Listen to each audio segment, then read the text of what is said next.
Date today, Alex? It's Yeah, I don't even know the date. it's November 23rd. Yeah, it's I think. before Thanksgiving. So, Yeah. so it sounds like the dishwasher has leaked 2021. before, Yeah. and water came from here through this wall and into the adjacent bedroom. So, because this is not a hard surface countertop and it's pretty inexpensive, and there is heavy mold which was measured underneath the kitchen sink. And then there's also been a damage in here already before. Someone has to replace this piece of wood here with some other replacements. The best thing is definitely to get rid of this whole structure, including the dishwasher if it's faulty.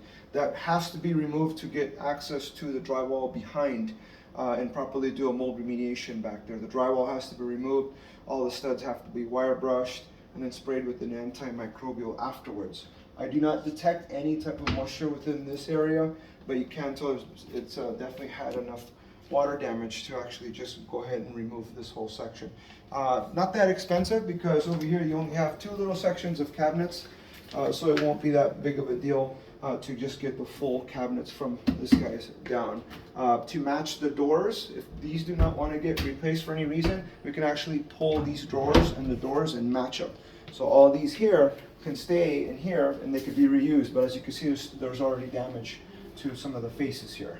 So we'll move over into the bedroom here. This shows also that there is indication of water damage that came from the kitchen side. We have some mold on the actual backing of the carpet.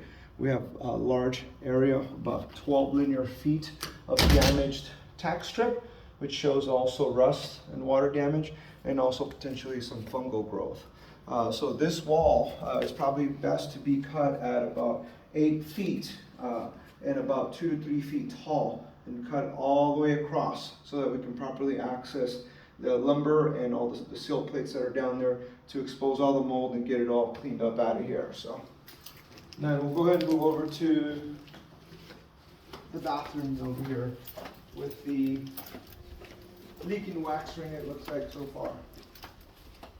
So in this case, water came out from either the base of this toilet, which is loose. There's still some water here from the inspector, I guess. Or it also could have came from the tank. Either way, the water came out of here, came across in this direction here, touched and contacted this pad of carpet, and then it expanded itself to this direction, and then also inside the actual closet here. Tack strips do show fungal growth and they do show rust. So the best thing in this case is, for the scope of work for the actual closet, would be to cut maybe 2 to 3 feet up and then come across and take the drywall out in there. That's also going to be repairing some of these little inconsistencies of texture. So I might as well just cut at 2 feet, 2 feet by 5 over here, remove all the tack strip, remove all the carpet, get everything wire brushed and sanitized. That'll clear that area up. Over here, there's a little bit of tack strips that need to be removed also as well, and we'll be pulling some carpet in here as well.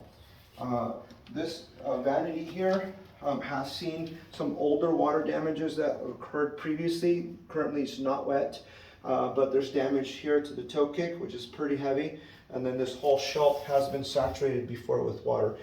Best thing in this case is to remove either the whole vanity and detach everything, including the hard surface countertop, or just try to save the surface, the countertop. We'll be putting some shores down here, and we'll get rid of everything on the bottom.